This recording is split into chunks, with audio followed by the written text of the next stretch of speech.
Hey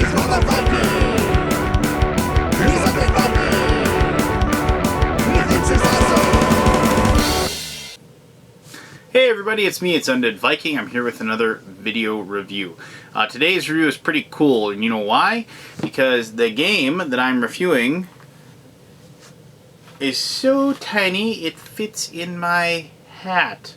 Now before my giant forehead blinds you, let me put my hat back on. And I'm going to tell you a little bit about Tiny Epic Kingdoms. This is a strategy game, yes, a strategy game that comes in this little tiny box that is like currently in Kickstarter and doing very well from what I understand. It is from Gamelyn Games or Gamelyn Games. It's Gamelyn. I do apologize, Scott. I probably should have asked you how to pronounce that before I told you I'd do this video for you. But the game itself is a handful of cards that you're not even going to use all of in the game. I mean, like literally, like this is like maybe 26 cards, 20 cards, or something like that, and like just a handful of wooden cubes. But as with lots of really cool games that are come in tiny little packages, it isn't so much the components of the game that make it awesome. It is the actual gameplay of the game that make it awesome. So what I'm going to do is I'm going to show you how to play Tiny Epic Kingdoms. Tiny Epic Kingdoms is a fantasy-based conquest game, basically. It comes down to the players each have a specific fantasy-based race. Well, I guess humans aren't exactly fantasy-based, but they're fantasy human-based. Like, you know, here's dwarves and lizard men and undead. Well, you get the picture. I mean, it's like classic fantasy races, you know, that are in contest with each other over their tiny epic kingdoms. And the game is played out over a series of rounds with like several different end game scenarios that can trigger the end of the game, and you're trying to basically control as much territory as you possibly can, prevent your opponents from controlling as much territory as you can, and ultimately score the most points due to the fact that, like, either you know you built like this. There's a tower that you build that you earn points for. You know, controlling territory obviously earns you points, and so on and so forth. And I'll go over that when I actually explain to you how to play the game, which will be very simple for this game, actually. For as deep as the gameplay is, it is a very simple game to learn how to play, and also to play. But the decisions you make in the game will be quite difficult.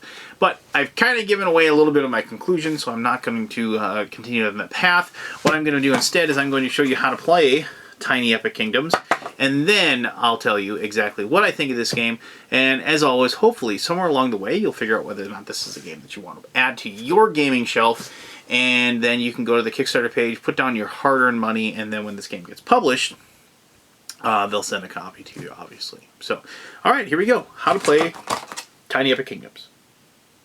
What you see in front of you is a 4-player game of Tiny Epic Kingdoms setup.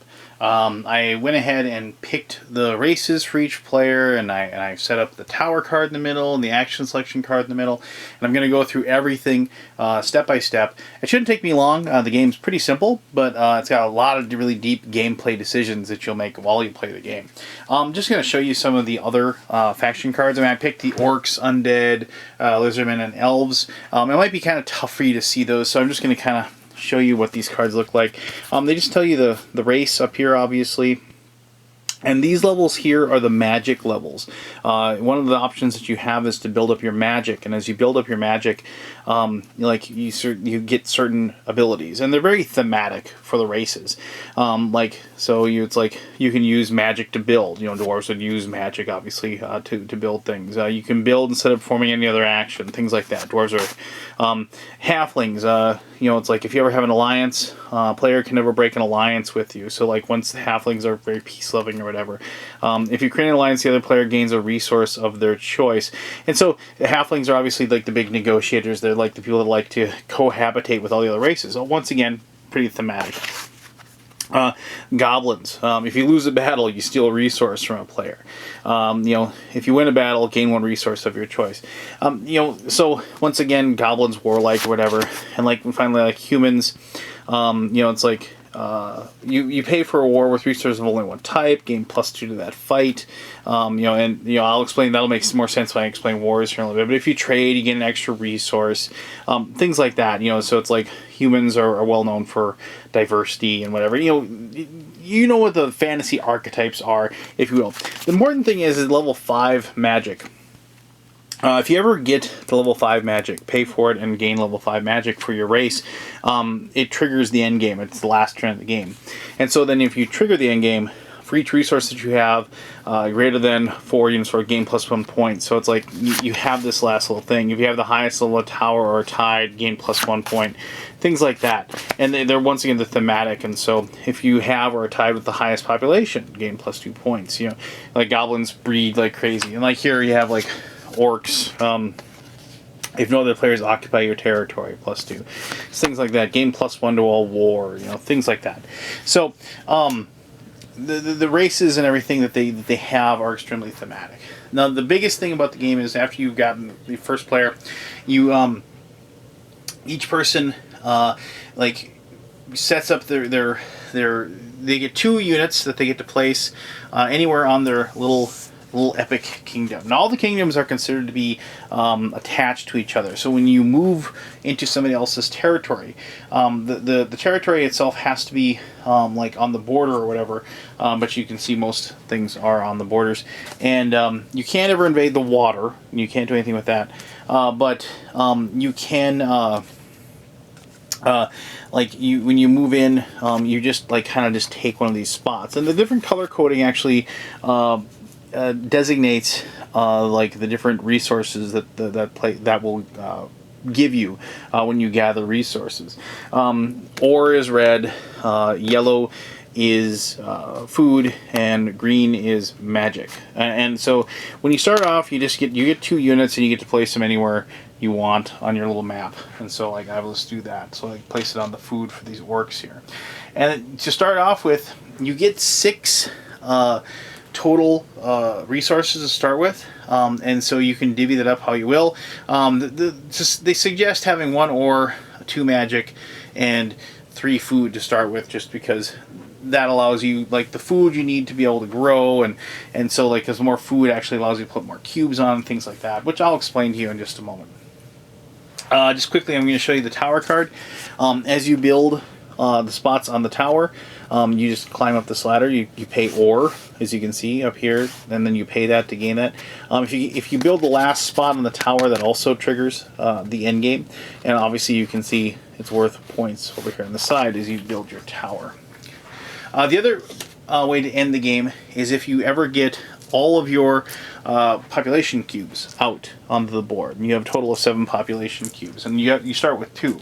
Obviously, you can lose some through having wars with other players. And once again, I'll explain wars in just a quick moment. So the biggest thing and the cool one, probably the coolest thing in the game, is how you do your actions. And you can see here's the action summary: patrol, quest, build, research, expand, trade. And I'll explain each of those in a little bit. But the way it works is that the person who's first takes one of these gray cubes and places it on the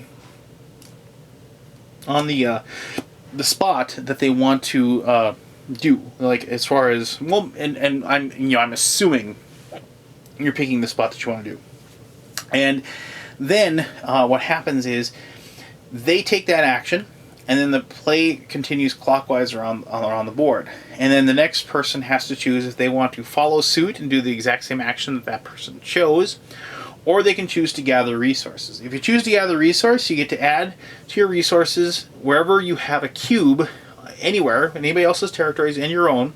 Wherever you have a cube, you get to gather that resource. So if you're on a food spot, you gather food. If you're on ore, you gather ore, and so on and so forth. you only get 1 for each spot. If you had like 5 cubes on one spot, you wouldn't get 5 of that resource. You'd still only just get 1.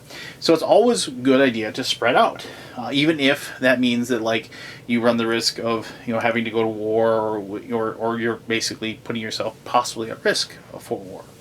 But regardless, so what happens is that the person takes their action. So let's just say like the first person said patrol, and the orcs do patrol. Patrol, what that does is you move 1 cube within your own territory to an adjacent cube. So these orcs, they want ore, so we're just going to take one of these and we're going to move over there. And then what normally happens in the first turn, like everybody wants to patrol, so they're going to move 1 cube, and this has to be within their own territory. And so lizardmen, they're going to move over into their forest because they want to actually get more magic. And these elves, of course, love magic, so we're going to move 1 over into the magic area like that, like so. And so now that particular cube is on that spot, and I'm just going to kind of go down the list, and so you can show. Now quest, well, actually that probably wouldn't happen because people want to get another population. So the next person says they're going to expand, and even though undead don't eat, you still have to pay food. So that's their food action. And if they want to have another person, what they'll have to do is you have to spend food equal to the number of cubes you have out on the board plus the one that you're adding. So to add a cube, for this case, since everybody's got 2 cubes out there, it costs you 3 food. So you would take your cube that shows 3 food, you move it off like that, and then you get another cube, and you get to add it to any location on the board, and that already has a cube. So we'll go ahead and do that. And this is pretty common action that most people are going to follow along with, because like I said, expansion, always a good idea. Get your cubes out, you have more options available. And so we'll just go ahead and do that for each and every one of the players, like so.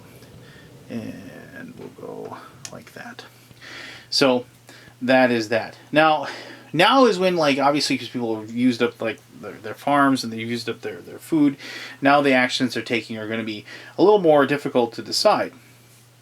But like building and research, really, really simple, because of the fact that building, if you choose build, you spend the ore necessary, like 1 ore, to get level 1 on the tower, which is still only worth 0 points, but you have to start somewhere. So, if purple did that, they'd have to do that. Now, it's important to note that even though the other players can skip and gain resources, the person who picks the action has to take the action or do nothing. That's their option. So you can go ahead and like that. And like maybe we get over to the elves here, and the elves say, no, I don't want to do that. I want to gather resources. So they're going to get 1 food, and then they're going to get 1 magic, because they have person there and there. And then we get over here, and the orcs say, yeah, I'll build a tower, what the heck. And then of course, like I said, that takes 1 ore. I should have taken that off, like so. And then we get over to the undead, and the undead say, you know what, they're actually going to gather resources too. They're going to get some ore, because ore is very powerful for combat. And so maybe undead has a plan that they're going to be fighting soon. And so they're going to gather resources. And now we get over to the elves, and the elves, since they just gathered some more magic, they're going to take research, and they're going to learn magic and pay magic to gain magic power. And so it just costs 1. You can't skip. You have to take it by step by step. And so the elves, it says, when trading, you may trade both ore and food to get magic in the same turn. So they're going to go ahead, and you have 1 extra cube that you just place on your little chart there, and it goes up. And that costs 1 magic. So they go down to 2. Humans go down to 1. Always a good idea to gain their variable player powers. I like games with variable player powers, because and this game is very balanced as well. So I like the fact that each one has its own little cool thing that they do, and they're able to kind of be different from everyone else. And even the lizardmen will take magic. And so now we get back to the beginning, and so now like it has to choose in quest. Well, he doesn't really have... Questing is when you actually are able to take a cube off of yours and move it on to somebody else. And like actually then start taking over somebody else's territory in their little kingdom off to the side. But he doesn't have any real resources to fight with. So he's going to go ahead and he's going to just do trade. And what trade does is it allows you to trade 1 resources for another. And so he doesn't want magic anymore. Wants to go food. So we're going to go ahead, and the orcs are going to trade their 1 magic for food. Now, a lot of people don't have a lot of stuff to trade right now. And so most people are going to gather in this case. So we'll just go like this. So they gather over here. We're going to go green gets 1 magic and 1 ore. And finally over here we get another magic and another food, like so. So now we get to the next person's turn, which is going to be the undead, but you can see we have the 5 action cubes are all off of the action selection card. So what they get to do is they get to take all 5 of them off like so, and now they can go ahead and choose a new action. And patrol is obviously, everybody wants to get their person off and moving. But the thing is that a lot of times you don't want to do what you know somebody else is going to be doing after you. I mean, because somebody's going to do patrol eventually, right? And so the player might say, well, it's like, I would really like, at this point I've got 3 ore. The undead could say, I'm going to build another tower because I just, I've got all this ore. Why not? I'll go to build. And so they do that, and so on and so forth. And then finally somebody would do patrol, and then you could actually start moving off of those locations and what have you. And so that's where like kind of the fun part comes, is when there's something you really want to do, but you're betting on the fact that somebody else is wanting to do it as well. And you're kind of putting the ball in their court to make the choice so that you're able to do what you want. And hopefully, and so that's also the really cool part too. It's like when and I'll explain that, I'm going to that more when I get to my conclusion, but there's actions you want to do, but you also have to weigh in the fact that you're actually letting somebody else do something that you might not want them to be able to do because of the fact that they can maybe harm you, or they're going to get closer to winning, and so on and so forth. So eventually you're going to have a winning condition met, and that'll be the last turn of the game. Everybody else gets 1 final turn. And unless it was the last person's turn, that unless it was like the person that went last, like they're the one who triggered the end game. But so everybody gets the same equal number of turns, and then you total up the points. You get points for every one of your units that has moved into another location. You get a point for that. Obviously the points for the tower, gain you those as well. And then also if you satisfy like your top level magic agreement, where like it gains you extra points for doing so, then you get that as well. Now, I didn't talk about wars, and I'm going to explain wars to you very quickly. Wars and the conflicts in this game are probably it's the biggest way you have of both strengthening yourself and weakening your enemies, and you're going to be fighting. There's really no way you can really avoid it. Eventually, you're going to get too close to winning, and people are going to gang up on you a little bit, and people are going to kind of going back and forth. Now, a lot of people might say, well, does this game have a gang up on the leader problem? And it really hasn't had that, because even though, yes, I can take you to task, and maybe I can knock you down a little bit and take away some of your stuff, there's so many other ways, because you can get magic, or you can, get the tower to be able to win. That, like, even if they're just focusing on making sure that they're keeping all of your units off of the board, that isn't going to prevent you from, like, getting a win otherwise. So there's no real gang up. At least I haven't discovered it. Like I said, I played it several times with my friends, but. Anyway, so when a war happens is when, say, like blue quests over here, and they quest into a lizard man spot. Or it could be that, like, maybe a lizard man moved over here, and eventually, we had a patrol, and we moved a human into that location. Immediately, when 2 player colors of 2 different races meet in one spot, a war occurs. You don't, like, wait till, like, the end of a turn or anything like that. You immediately do the war. And what happens with a war is that each person takes their cube off of the spot where they're warring, and they then secretly, like, they put their hand over this, they secretly place the cube on the location on their track as to how many resources they are going to commit to the war, meaning that's to fund the war, if you will. So, and so, like, I'm just going to throw these on here in different locations. So maybe, like, that's what that is, and the lizard men have this. And so each person looks and sees what each person has, and they're gonna like go ahead and they're going to like commit. And so they pick how much they're going to commit, and then after they show, then they have to like they will then like magic is worth, here I can show you this real quick here. Magic equals 2 for war, or equals 1, food equals 0. And so when you commit the number of resources, you then show how much resources you use, whatever your total value is for that particular war.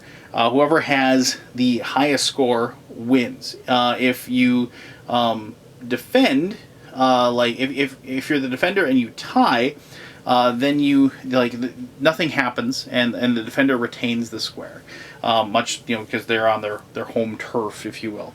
But regardless of whether you win or lose, you have to spend your resources for doing so. Now the big thing is that you can choose, if you so desire, to place your cube off of your board like that, and nobody is going to war. Both of you just say, we're not going to fight, we're not going to do anything. And it's not explicitly said in the rules that you can't have table talk to negotiate, and so we do that. A lot of times you'll say, I'll move over there and tell you what, I'm going to go to peace with you, and you go to peace with me, and then we'll both have an alliance. And you can cohabitate the location that you're in. And when you cohabitate, what happens is that both you gain the resources from that location. And at that point now, you can move your units off at any time if you wish, but at that point you can have those two units together on that particular spot. Now, if on some other location, if you like go and you meet, then if you break that alliance, and at that point, and you go to war, you have to remove the units that you have that are on the other person's location. You have to remove them. So an alliance can be kind of tricky. It can be really, really helpful, meaning that like you kind of have that added protection because of the fact that like basically once you have an alliance, there only can ever be two different colors on any one spot at any time. So if you do have that, it kind of protects you from being attacked by somebody else. But two, if you like have these alliances with the other players, you can't really affect them very well because and so if they get close to winning, you're going to have to do something to ultimately break that alliance and attack them so you can take them down. But that's how wars work, and you'll be having a lot of wars, and there'll be a lot of table talk and a lot of things that surround it. And that's pretty much how you play Tiny Epic Kingdoms. So it doesn't take a lot of time to explain how to play the game, but the actual depth, as I said, of the gameplay is very, very, for lack of a better word, deep, and it has a lot of intricacies and a lot more to it than the simple rule set would make you think. But I'll get more into that in my conclusion, which I'll do right now. I'm sitting here, I'm reading this little box here, and like it's, you won't be able to see it, but down here in this little corner, well, let me help look really close. I have no idea. Maybe you can. But it says it's a 4X micro game. And of course the 4X stands for, exploit, explore, exterminate, so on and so forth. It actually is. It is a 4X game. I mean, it isn't like an in-depth 4X game like, say Eclipse or anything like that, but it actually is. That's pretty cool. I never even thought about that. And I must have looked at that box like 100 times. I never even saw that little 4X thing on there. Regardless. Anyway, so there you go. That's how you play cool little Tiny Epic Kingdoms. So, what do I like about the game? How about all of it? I'm extremely impressed with the abilities of the designer in this case, because of the fact that they have made a game with extremely sparse components, almost abstract in a way, and very, I would say, yeah, definitely abstract in a way, and they've made a competitive conquest game, games that force interaction on the players, and I've gone on and on about how much I love player interaction in games, and that's something I love. And it's you're directly affecting the other people at the table. You are attacking them. You are defending your own territory from attacks. You are negotiating with people. And then all along the way you are trying to fulfill something else that I really love. variable racial powers. And, you know, these races are all unique and different, and what they need to do to win the game is different from each one. You know, like the whole point, you know, in a lot of ways, is you're trying to get to that top magic on your card, because it gains you more points when the game finally ends. You know, I guess everything about it I really love, and I can't speak enough about the action system they have. I love the idea that the first person picks what they want to do, and they cover that up, and then they do the action, and then each person has to decide whether or not they're going to do that or gather resources. And it's such a great decision to make in each time you play it, because obviously, I mean, you can figure out yourself. I mean, it's like you're sitting there and you're saying, well, I really want to attack somebody, so I want to take quest, and I really want to move my cubes, but I don't want somebody to attack me.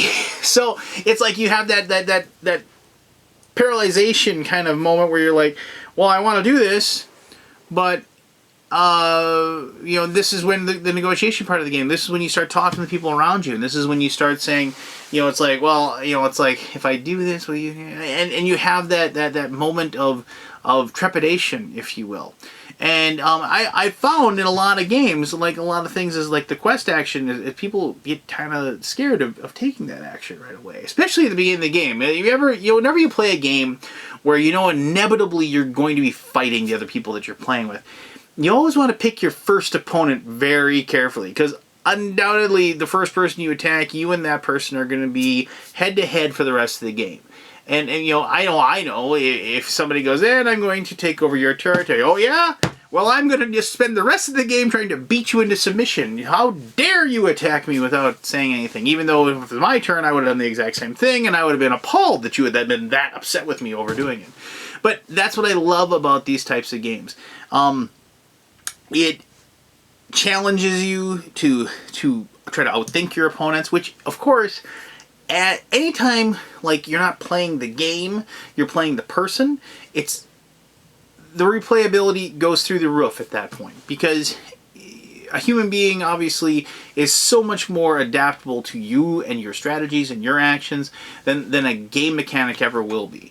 And this is what this game is. It is a tiny, tight little universe of a game that forces you to combat the other people at the table with your mind and your ability to hide what your true intentions are, your ability to guess what the other people are planning, to your ability to cajole people into a false sense of security, if you will. All kinds of awesome little things. And then they take that big giant balloon of interaction and like fighting and tension that you have, and then they put it in this little tiny box with this awesome little easy to teach, easy to use rule set, and then they just let you go, and then you're off and running. I guess, you know, it's like I played the game like 4 or 5 times now. I played it with 4 players each time, and each time we've had a blast playing the game. And I think it's pretty cool that, like, you know, I mean, what I have in front of me, you know, it's pretty much, I mean, I think they're going to improve the look of the components a little bit. You can see the pictures. If you go to Board Game Geek, you can check out what the finished project is going to look like. But for the most part, I mean, the stuff that I have, even this one that looks a lot like North Dakota, which is kind of cool, the stuff that I have, you know, is pretty much just the game. And like I said, it feels like an abstract war game, if you will. And I use war game very loosely, so grognards, please don't take me to task. But that's what it kind of feels like, you know, when I've played the game. And I don't know. It's like I said, I can't recommend it enough. I guess when I get to this point of the video, this is when I'm always saying, oh, if you like this kind of a game, then this is a game for you, kind of thing. And I guess if you like games where you know, your victory depends on, you know, crushing your opponents underneath your thumb, then you are going to like this game. If you like games like reiterated several times, you like games with heavy player interaction, you're going to like this game. If you like fantasy-themed conflict games, I mean, I shudder to even mention this game since I loathe it, but I mean, if you like Small World, this game is so much better, and it's like kind of the same thing. You have these little tiny kingdoms, and you have only so much space, and you have to fight the other people. And it's such a better game. It's such a better game than that one. But anyway, there you go. Tiny Epic Kingdoms. I adore the game. Head over to their Kickstarter page if you decide this is something you want, or if you want to get more information. If you have any questions or concerns, you can obviously post them below, and I'll try to answer those to the best of my ability. And I'm sure that the designer will be more than happy to answer anything that I can't answer as well. So, alright. Thank you as always for taking the time to watch these videos. I appreciate it immeasurably. And until next time, this was Undead Viking, and you have yourself an awesome day. Alright, bye-bye now.